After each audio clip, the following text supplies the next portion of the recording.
Who are you going to call? Larry's life looked pretty good from the outside.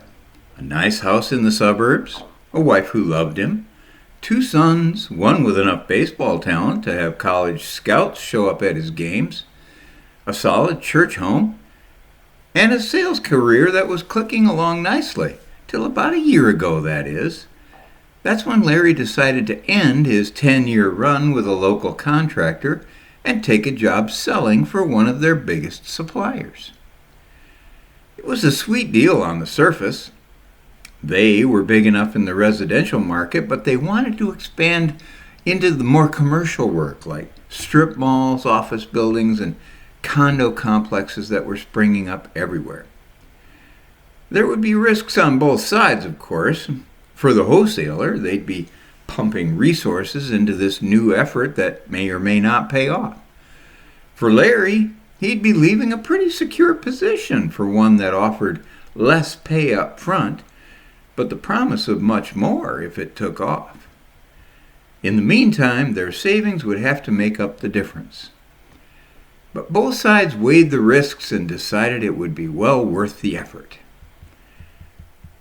Well, it only took about 6 months for optimism to turn to realism, as Larry found the new business a tougher nut to crack than anyone expected. And now, almost a year had passed, and the last of their savings went into the last house payment, as they still waited for all of his efforts to yield a single significant sale. The company was considering pulling the plug on the new venture, which Larry couldn't blame them for, but that would leave him and his family high and dry. And then along came Point of View Condos, a luxury condo development that Larry had been in discussions with for months, had just agreed to his proposal to supply materials for the first of several residential towers that would be built along the beach. Just the order for the first tower was enough to make up for the entire year of prospecting, and Larry knew they'd be so pleased that the other towers would be sure to follow. And of course, the 6-figure commission check headed his way would be just in the nick of time to rescue them from rising credit card balances and the real possibility of losing their home. The turnaround was happening so quickly that it left Larry kind of giddy as he left the Point of View offices with their signed proposal in his briefcase. His emotions were dancing and his thoughts were racing as he, in his mind, looked down the road and pictured all the success he'd always dreamed of for himself and his family. The car dealership on the right seemed to sink perfectly into all this inner celebration. The lights, the balloons, a lot full of beautiful, shiny cars, and a sign that seemed to say something about super sale and no money down and no payments till May. It was all working as Larry, without really thinking, turned in to get a better look. And the next 2 hours could best be summed up as a motivated buyer and a motivated seller made something work that never should have worked. And Larry sped off that lot in a beautiful new Corvette. Yee-haw! He shouted as his exhilarating new ride carried him from lane to lane, making light after light as if he were the new king of the road and everyone was just getting out of his way. He giggled like a kid who had bought the whole candy store as he sailed through the last yellow light, thinking that must have been the 10th light he made and some kind of record. But as he got closer to the bay, a heavy fog was rolling in, which caused him to slow back down to the speed limit and search for the headlights and wiper switches. It was during this search that the phone rang. Yellow, Larry answered cheerily. Hi, Larry, this is Gwen from Point of View. Well, howdy, Gwen. What can I do for you? Well, you can forgive me for one, she began. Whatever does that mean? Larry queried, still upbeat. Well, right after you left, another proposal came in, and we thought we'd just tell them they were too late. But when they showed us their number, it was a full 20% less than yours. You know how much we appreciate all the help you've given us over the past few months, but the bottom line is the bottom line. And we've got shareholders to answer to, so we just had to take their bid. She hurried to the unpleasant end. I'm so sorry for backing out on this, and we'll keep you in mind for future projects, but I wanted to let you know as soon as possible. Thanks, Gwen. Future projects. This leaves me in an uncomfortable spot, but I understand, Larry faltered as he hung up. The blaring of the oncoming horn jolted Larry from his inner fog just in time to swerve back into his lane.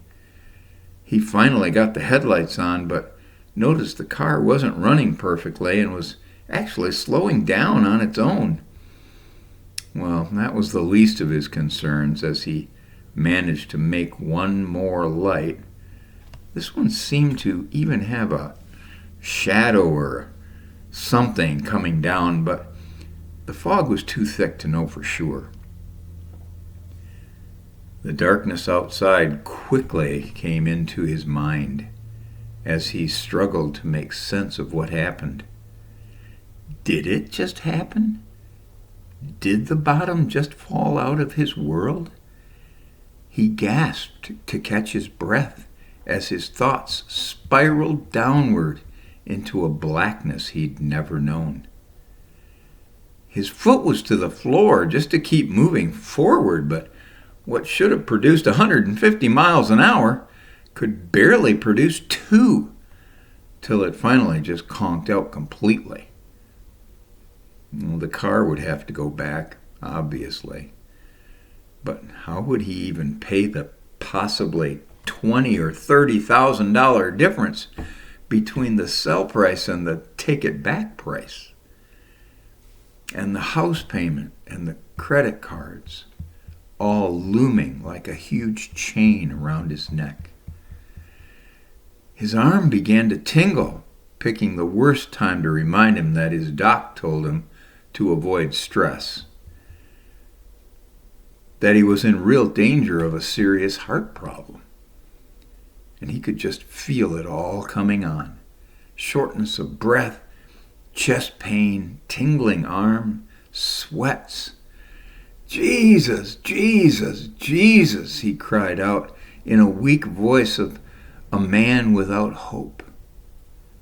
But instead of miraculous rescue, he seemed to go a bit further down.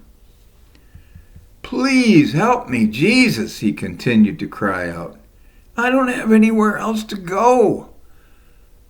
I know I haven't been spending much time with you, but I desperately need you now. By your stripes I was healed. By your stripes I was healed. You are the God who heals me, he weakly chanted as he fought off the fear of certain financial and physical failure. How could I have been so stupid? I always thought Jesus and I were okay, so now I guess I thought it was all right to chase money. To keep my family secure, he rationalized in the darkness. But then they switched places, if Jesus ever really was first in his life. I'm so sorry, Jesus, for putting money ahead of you, and I totally understand why you'd turn your back on me now. He slipped into a soft sob. It was then that he barely heard the ring of a distant bell. His car shook a bit, but still wouldn't start. So he kept wrestling his anxiety, since the bell seemed to make no difference, till after about 30 or 40 distant rings, the car shook again, and his dash sprang to life. Sure enough, it started right up, and he carefully drove the remaining distance to home, where he found a very thankful wife. In the morning, after telling his wife all about his terrible experience and sheepishly explaining the new sports car in the driveway, he was able to retrace his steps a bit. Turns out he'd veered way off course in the fog and ended up on a drawbridge over an inlet from the bay.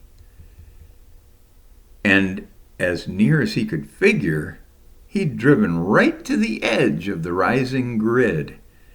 If the car hadn't stalled out, he'd have driven off right into the bay. He dropped to his knees as he finally understood that God wanted to do business with him about money. Now, was it God's idea to do that business on the very brink? No, that was Larry's.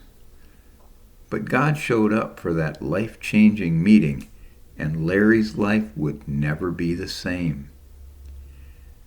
His first trip in the morning was to his knees.